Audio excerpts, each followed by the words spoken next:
Hello YouTube, welcome back to my channel. My name is Neo. Today we are redoing my dominant hand. So I'll be using my left hand. I'm not left-handed, so sorry in advance, it will be rough. So the set that I was showing you before, I will link in the cards if you want to check that out. That was my attempt at some cow print nails. The more I wore it, the more it felt like Dalmatian nails rather than cow print, but either way it was cute and it was fun while it lasted. So I actually went in, removed those nails completely, added new tips, prepped, blended, etc. And now I'm showing you my normal prep work that I use pretty much all the time. It's the Mia Secret Dehydrator Primer and a thin coat of the Young Nails Protein Bond. So nothing crazy, I do it all the time. I'm really excited about this set just because I'm pushing myself to use colors that I normally wouldn't, but I'm finding that I'm actually enjoying being a little bit bolder with the sets that I'm using. So obviously I'm used to using my right hand, so everything was set up on the right side of the table, and I was like, duh, come on, you got to move everything to the left. So just, bear with me as I move everything over to the left side because my left hand will be getting the workout today. So the first step that I'm going to be doing is placing a small bead of clear acrylic on my natural nail. I like to do this especially for this set because the color that we're going to be using is a stainer. So it's a really dark color. This also helps with the removal or redesign process for me and or clients. When I, file off a design, I can file down to this clear acrylic layer, kind of saving my natural nail bed from any wear and tear that might happen if I don't have it there. Also, it just makes it just a visual cue to know when to stop filing. You see the clear, you're like, all right, I got off all the color. I can now focus on refilling and redesigning versus, filing down and potentially hurting myself and or a client. So that's what I'm doing. I'm trying to be careful. Remember, this is using my left hand. It is still very, very awkward. I feel like I struggled more in this set than I did in the last set. The last set actually went really smoothly. I was expecting it to be super awkward. Maybe I jinxed myself, but it was very, very strange. If you are interested in the set that you see on my left hand, make sure to check that out. I will link that in the cards for you. It was a really cute neon Havana nights, like tropical Miami vibes set. I've been talking to people and it reminds me of Vice City from, GTA if you're a gamer or if you know what I'm talking about. But that's the vibe that it's giving and I'm really loving it. It's super bright and neon, but like fun. Yeah. And we're going in the opposite direction, as you can see on my right hand. So I am working with this gorgeous, it looks like an emerald green on camera, but in person it's more of a teal. It has like hints of blue in it, and it's a very, very deep powder. So this is a dip powder by Vivid, and it's number 11. It's called Over You. Obviously everything will be linked down below, and I am just going to be applying it as carefully as I can. As you can see, I'm taking my time. I'm just really nervous using this left hand.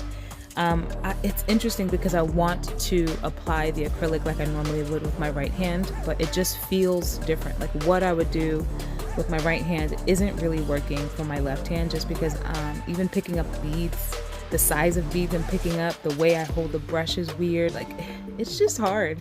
But kudos to me and anyone else who, focuses on trying to use their non-dominant hand to, get their nails out, because it's hard, guys. It's really, really hard. So yeah, on this pinky, I am doing a full solid nail. I'll also be doing a solid nail on the ring finger and thumb, and on the pointer finger, we will be doing a half, just the tip will be this gorgeous, teal color. I will be doing an ombre nail, and then the middle finger will be a different color also. Yeah, look at me. I'm using my nail, like I was like, I don't have time for that. Just scraping off excess acrylic. I will say I did bleed a lot into my cuticles and sidewalls during this set. For some reason it just felt so awkward to be holding a brush in this hand, even more so than my most recent set, that animal print set. It was just really, really hard, but I'm trying and it's getting better, so much better.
Isn't this a beautiful color? So I'm gonna go in and I think I'm fixing one more finger beforehand.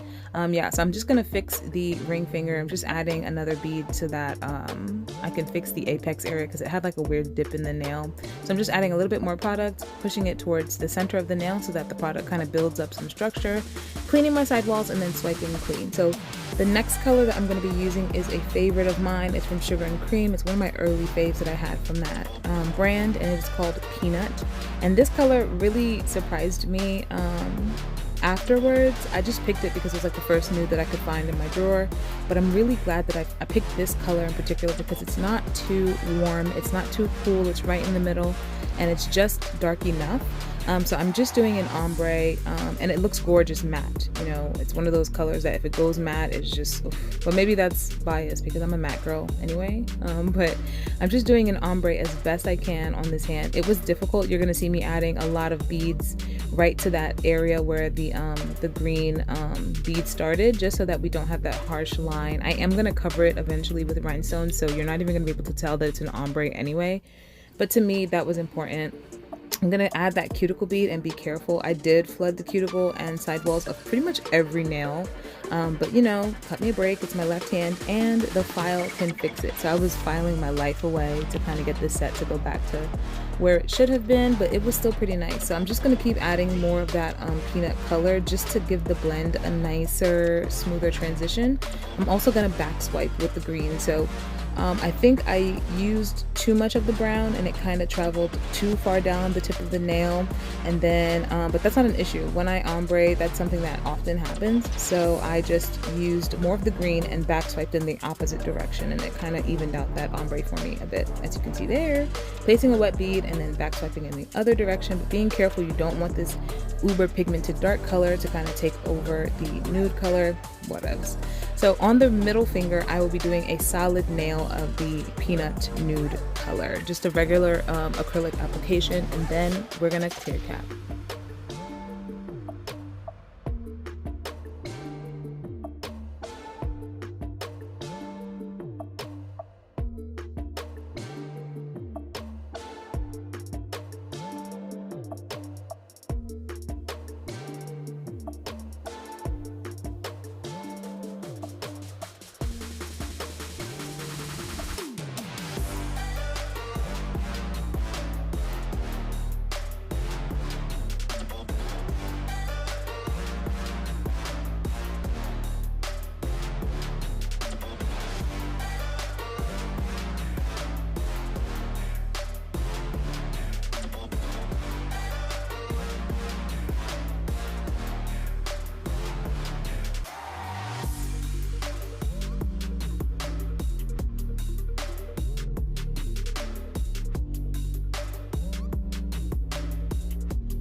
and we gotta appreciate the nice application. So again, I think it's just a feel thing. You know, when you pick up a bead, you know what it's supposed to feel like.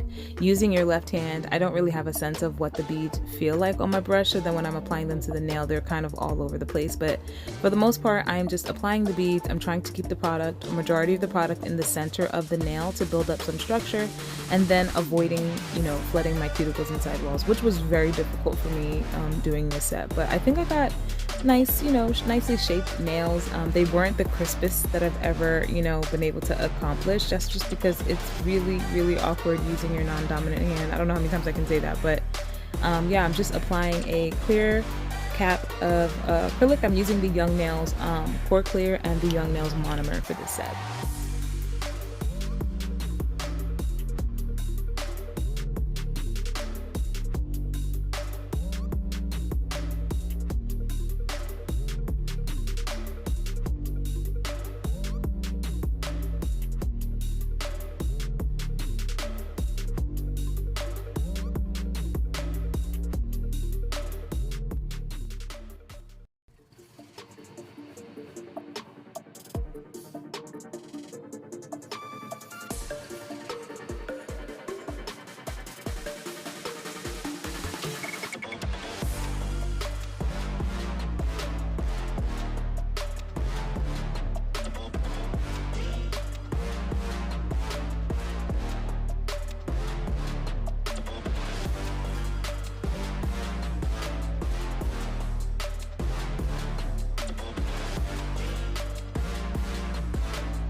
Here we are straight after that application. It's not too bad, but we've got the file out and the dust collector out, and we are gonna, you know, do our best. So you're gonna see me running the file all around my nail. As you can see, I'm cleaning my sidewalls. I am gonna be going underneath. I'm gonna clean the surface and the cuticle area, just because I know that I got acrylic pretty much everywhere. And I just wanted to help myself. Instead of going in with the E-file so sharp around the edges of my nail and on the skin, I'm just gonna use the hand file to kind of flick away any acrylic that I can and to reshape at the same time. So just cleaning up the sidewalls, making sure that we have a nice shape. I'm not focused on the free edge so much right now because I am going to E-file a few times, but I'm just making sure to get all of that excess acrylic off of everywhere it's not supposed to be, but got anyway.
And now to debulk and smooth the nails in certain areas, I am using my 5-in-1 fine carbide bit from Pana. I get these bits from Amazon and I really like them. They do come in different grits, so I enjoy using the fine to kind of debulk and smooth out the nails. I like the extra fine, and then they have an extra fine. I just started using the 2x extra coarse to remove set. So these 5-in-1 bits are really versatile. There's 5 uses for them in one. That's why it's called the 5-in-1. But I am enjoying using them. So I'm just using this fine one to kind of smooth out the nail, get it in around the cuticle area. It is a safety. I'm trying not to go too deep because I don't want to remove any product because of this color. I don't want like patches around the cuticle area. That means I filed a little bit too hard, but for the most part, just smoothing out the surface of the nail. You'll see sometimes I spend some time around the tip. That just means like I had maybe a little bit of excess product around that area. Nothing crazy. You see me do this all the time.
So because I am not left-handed, I feel like the pressure that I was using on the E-file with the fine bit might have been a little, it was definitely inconsistent. So to smooth out the surface of the nails further, I'm going in with my extra fine carbide bit. It's not a safety, and I love this bit because it's so fine. It basically is like a buffer for your nails. So I'm just using it to kind of remove any scratches or grooves that I might have created from the other nail bit. Just because I'm not left-handed, I'm not able to control the pressure so much. So you're gonna see later in the video that I do have like scratches in the nail. That's from the nail bit. I'm just trying my best to use this hand, but for the most part, this bit did a good job in terms of smoothing the nail as well. After that, I'm going to go in for my final file and then try and focus on the shape a little bit more. As you can see, I'm holding the file. It's really awkward. I don't know how many times I can say that in these videos. It's just weird, it's weird, but I'm doing my best. Getting the shape was really difficult. I thought it was interesting. I think on my ring finger, or there was one finger where I felt like every direction I would file a little too much in, and then the nail was getting shorter and shorter, and I was just kind of like, all right, we're just going to leave it because apparently I can't file with my left hand. So I'm just trying to get a nice clean sharp shape on that free edge, but I'm being forgiving because I'm not left-handed, but that's pretty much all I'm doing now because the surface of the nails are pretty much smooth at this point.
after cleaning with the Young Nail Swipe and a lint-free wipe, this is what the set is looking like. It's not as crisp as I would like, and you can see small grooves in the nails, but you know what? I thought it was cute.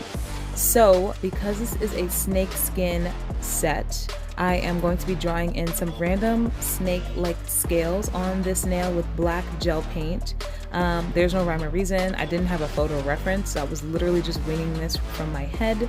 And yeah, I didn't know really what I was doing, but I think it came out kind of cool. I'm just using a black gel paint and a thin painting brush to kind of draw some scales on the nail. I started with going horizontally with like loosely horizontal, I guess. They were kind of wavy. Some were longer than others, and then I'm going to round off the edges to kind of get like a scale down the center, scales going vertically down the center of the nail. Then I'm just going to be drawing random shapes along the side. So there's going to be tiny little circles. I'll connect longer lines. There's no rhyme or reason. I just wanted to draw abstract shapes with the gel paint and just give the illusion of like an animal skin, a scaly kind of like uneven skin. There's, you know, it doesn't have to be perfect or anything like that, but that's basically what I'm doing. And then afterwards, I'm gonna cure for 30 seconds and then repeat the same thing on my thumb.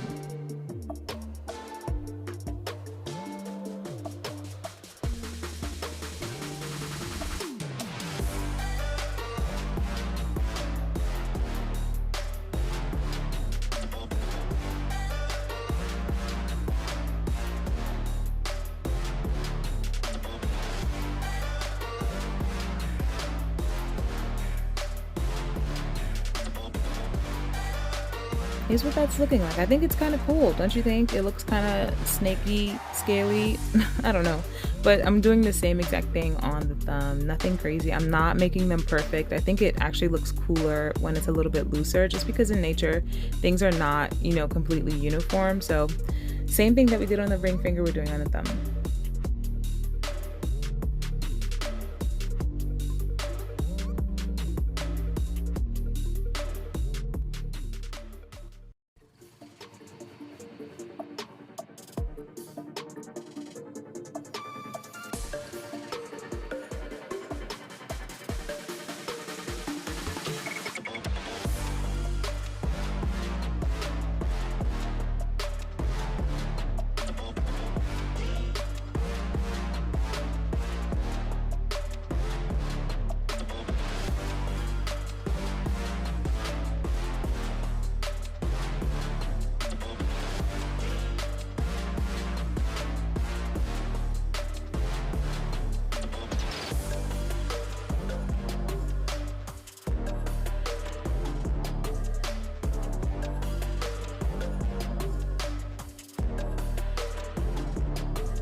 And we are on our way to our snake vibe set. So on the middle finger, I am drawing a snake.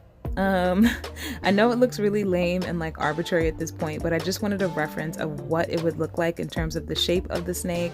Nothing crazy. I'm just gonna cure, don't even think about it, right? Next, I wanted to add some, not necessarily glitter or sparkle, but just something in a holographic kind of, I don't know, something to the nail. So I'm going in with this random base coat. I think it was from Beatles or from a card, I'm not entirely sure.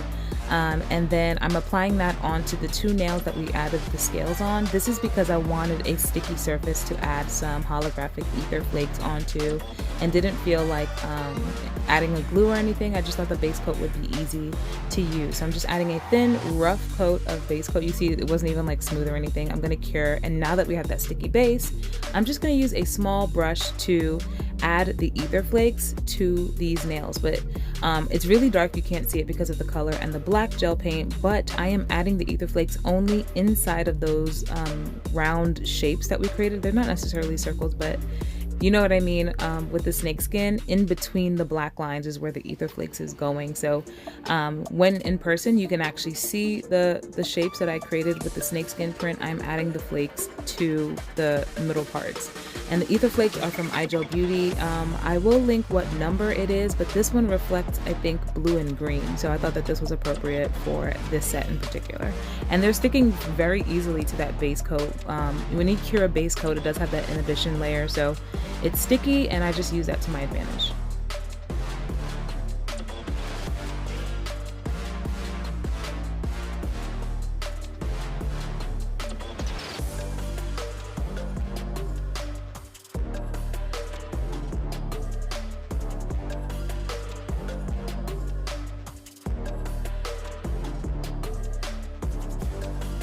And you can't really see it, but it's there. It's really, really pretty. And it just added a hint of something special to the nail. Now I'm going in with my final matte top coats. I'm going in with my favorite Beetles top coat. My nails on my left hand are also matte, but they're kind of like a semi-matte. So it was interesting. I think I used the iGel Beauty matte top coat on my left hand with those neon nails. And as you can see, they're not necessarily shiny, but they're not matte. You're gonna see the difference between that matte and this matte of the Beetles, and why I love the Beetles matte top coat. It is a dry, like luxurious velvety matte, whereas this one on my left hand from iGel Beauty is more of like a semi or demi matte. They're both pretty. I think, you know, it depends on your preferences, but I love this Beetles matte top coat. So I'm giving myself a healthy amount on both of these reptile nails with the glitter, and then I'm going to cure for a full 60 seconds, and then you'll be able to see what that looks like right about now. So yes, you see how matte those two nails are? Very, very matte compared to the ones on my left hand. I'm also going to go in on my middle finger and mattify it. I want these nails to have a matte finish, and we're going to be doing a 3D snake in acrylic on top. So I wanted to just make sure that the base of this nude nail is also matte. I'm putting it on, cleaning the sidewalls, and then curing for 60 seconds as well.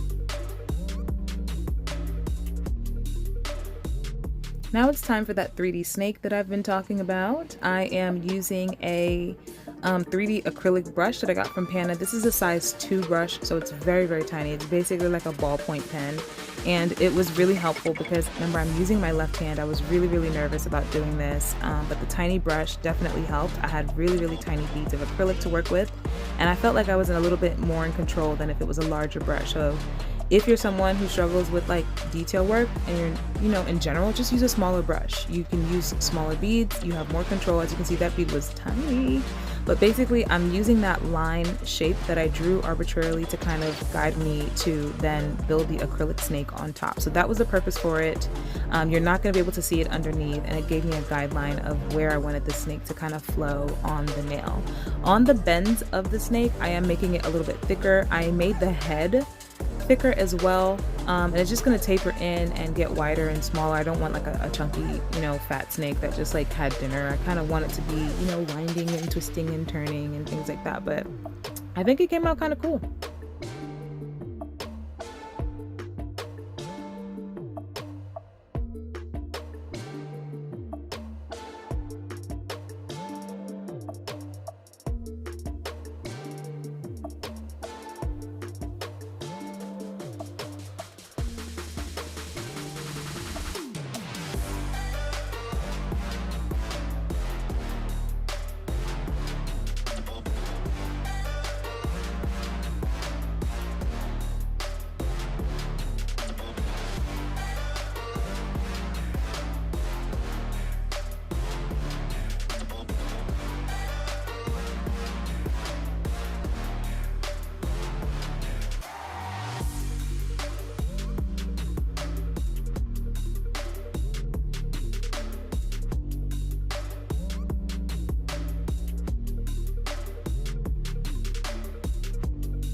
And can I get some kudos for doing a 3D snake with my left hand? I think that was kind of cool. So I'm going in with that same base coat because we're going to add some of that glitter to the snake. We want the snake print to, you know, be cohesive.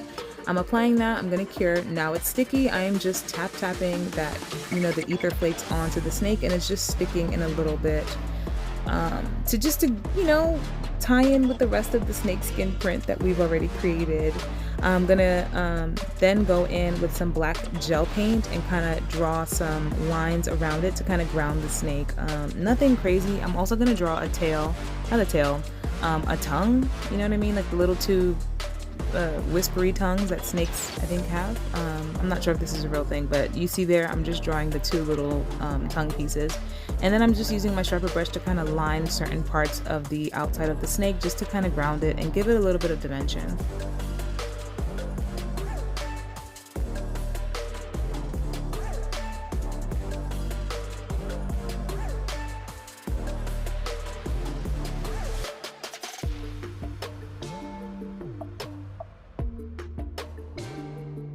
You know I can't do a set without a little bit of bling. So you see my designs I've got on the table there.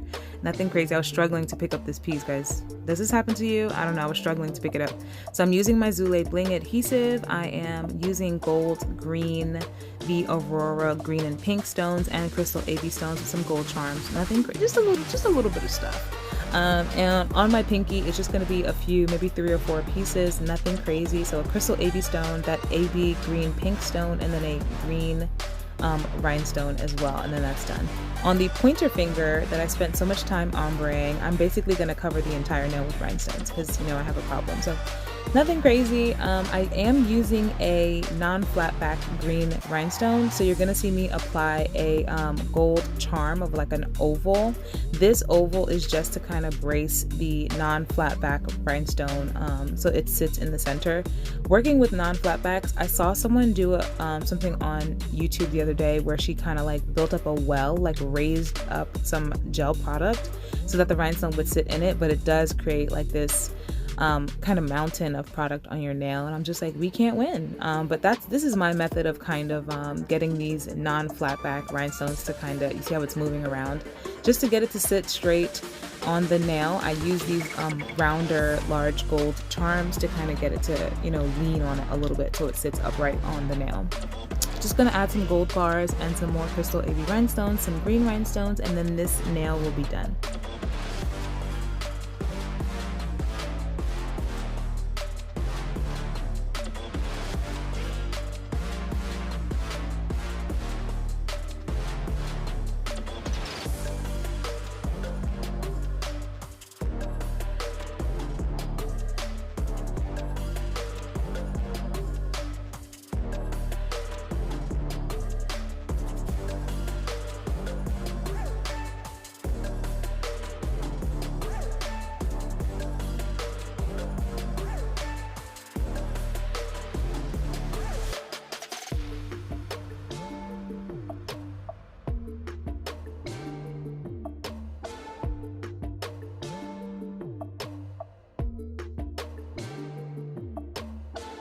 That's what the bling is looking like, and this set is coming together. There's just a few more steps, I promise. So now I'm just going to go in and mattify the nails that we added that bling to. I'm being very, very careful around those charms, not to get the matte top coat. Glossy top coat, I'm a little less, you know, I'm a little more carefree with it, but when it's a matte top coat, especially these beetle ones, it'll mattify everything. So just being careful around those rhinestones and charms, and then I'm going to cure for a full 60 seconds.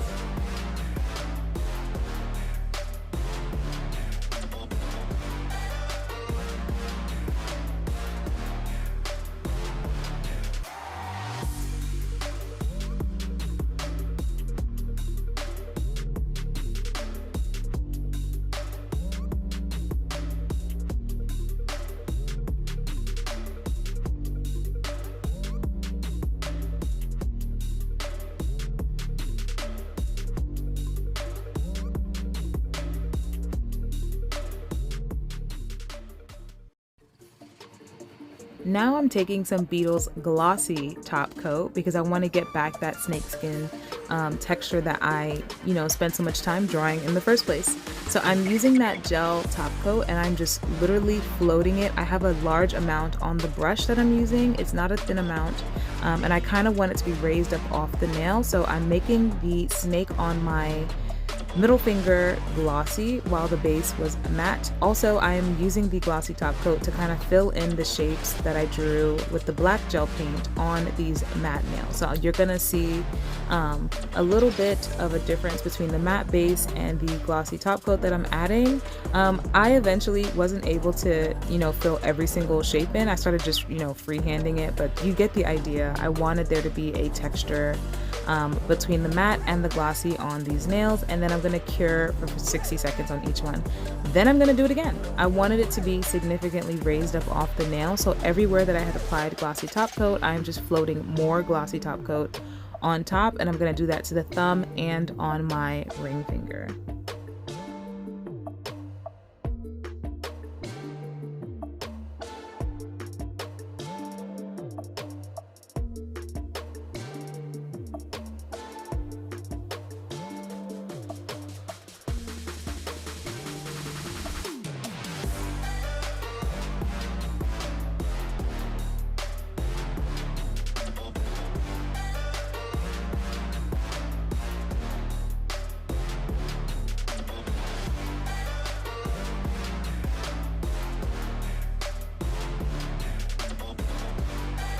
So I am so proud of myself. Please do remember that this is all with my left hand, and I did not really know where the set was going. I was kind of like just in my head freestyling a little bit, but to think that I did this with my non-dominant hand is just, I'm impressed with myself.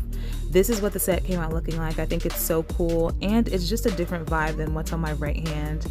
And I like that I'm, honoring the challenge that I gave myself to not use so much nude.